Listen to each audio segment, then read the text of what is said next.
Good morning students. आज हम पढ़ेंगे रसों के बारे में। रस को काव्य की आत्मा कहा गया है।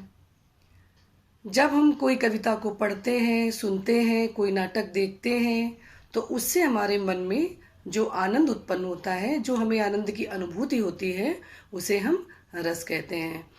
रस मुख्य रूप से 9 प्रकार के होते हैं, जो कि मैंने यहाँ पर आपको लिखकर भी दिखाए हैं। अब हम देखेंगे कि जो रस हैं वो कितने भागों में विभाजित हैं। तो रसों को 4 भागों में विभाजित किया गया है: स्थायी भाव, विभाव, अनुभाव और संचारी भाव। यानी रस के 4 अंग होते हैं: स्थायी भाव, विभाव, अनुभाव और संचारी भाव। तो सबसे पहले बच्चों हम देखते हैं कि स्थायी भाव क्या होते हैं। अर्थात हमारे मन में या किसी भी व्यक्ति के मन में स्थायी भाव हमेशा सुप्तावस्था में रहते हैं। अवसर आने पर ये जागृत हो जाते हैं, उन्हें हम स्थायी भाव कहते हैं। यानी स्थायित्व प्रदान रहता है, हमारे मन में हमेशा होते हैं ये, और जब अवसर उपलब्ध होता है तो ये जागृत हो जाते हैं। तो स्थायी भाव भी 9 होते हैं, यानी 9 रस हैं, तो उनके स्थायी भाव भी 9 है। लेकिन यहाँ पर बाद में आगे चलकर 2 रसों को बढ़ाया गया है, 2 रस और जोड़े गए हैं, तो उनके स्थायी भाव भी बढ़ गए हैं। तो देखिए बच्चों, स्थायी भाव और उनके रस। तो सबसे पहले हम लोग देखते हैं, देखिए श्रृंगार रस का स्थायी भाव होता है रति, वीर का उत्साह, हास्य का हास, करुण का शोक, शांत का निर्वेद, रौद्र का क्रोध, भयानक का भय, अद्भुत का विस्मय, विभत्स का जुगुप्सा। ये हो गए टोटल 9। और उसके बाद 2 रसों को और बढ़ाया गया है, जोड़ा गया है। वो कौन से हैं? भक्ति रस है और दूसरा है वात्सल रस। ये 2 रस बाद में बढ़ा दिए गए हैं। तो भक्ति रस का स्थायी भाव क्या होता है? देव विषयक रति। और वात्सल का स्थायी भाव होता है संतान विषयक रति। देव विषयक रति मतलब ईश्वर के चरणों में प्रेम, संतान विषयक रति मतलब संतान के चरणों में प्रेम। तो बच्चों, ये तो हो गए रस और उनके स्थायी भाव, जो हमारे मन में हमेशा विद्यमान रहते हैं। चलिए आगे हम पढ़ते हैं विभाव के बारे में। विभाव क्या होते हैं? विभाव किन्हें कहते हैं? रस का दूसरा भाग है विभाव। तो विभाव क्या होता है? विभाव रस उत्पन्न करने वाला कारक होता है, यानी जिसके कारण हमारे मन में रस उत्पन्न होता है, उसे हम विभाव कहते हैं। ये 2 होते हैं, आलंबन और उद्दीपन। तो देखिए, हम एक उदाहरण लेते हैं। जैसे शेर को देखकर मैं डर गया। शेर को देखकर मैं डर गया, तो हमने किसको देखा? शेर को। तो शेर क्या हो गया? आलंबन। ठीक है। और उद्दीपन क्या हो गया? उद्दीप्त हो गया। हमारा मन जो है एकदम से उद्दीप्त हो गया, है ना। उद्दीप्त यानी मन हमारा एकदम से कुछ ऐसे भाव आए, उसमें डर आया, कुछ ऐसा भय आया, तो उद्दीप्त हो गया हमारा मन। तो शेर को देखकर मैं डरा, शेर हो गया आलंबन। और जो डरना हो गया, है ना, जो डरना है वो हो गया आपका उद्दीपन।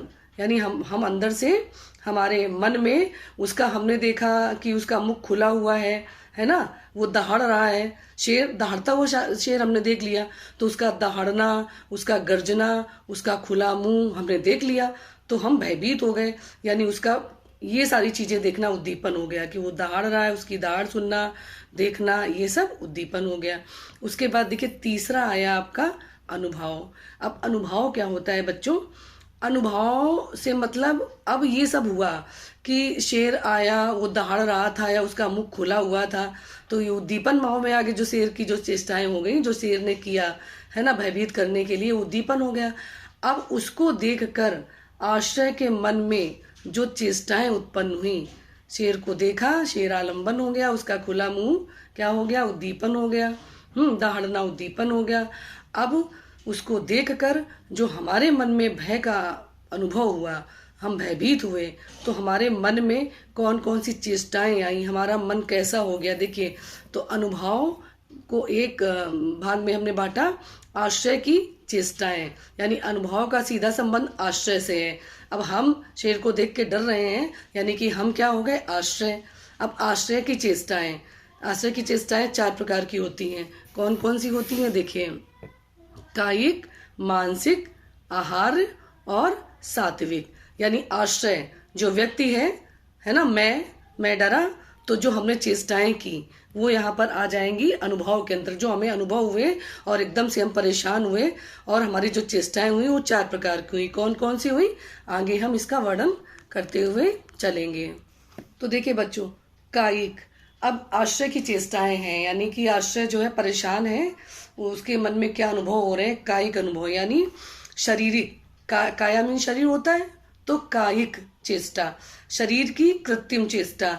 यानी अब हमने शेर को देखा तो एकदम से हमारे नेत्र जो हैं, नेत्रों से आंसू गिरने लगे, है ना, या हम भागने लगे, दौड़ने लगे उसको देखकर, तो ये हो गई हमारी कायिक चेष्टाएं। या हमारे हाथ थरथराने लगे या हम कांपने लगे, तो ये शारीरिक चेष्टाएं हो गई, कायिक के अंतर्गत आ गया। अब मानसिक चेष्टा में क्या होगा, अब मन में हमारे एकदम से व्याकुलता बढ़ गई, डर आ गया, विषाद से हमारा मन भर गया, उसको देखकर एकदम से दुख हो गया, भयभीत हो गए, ये मानसिक चेष्टाओं के अंतर्गत आ गया।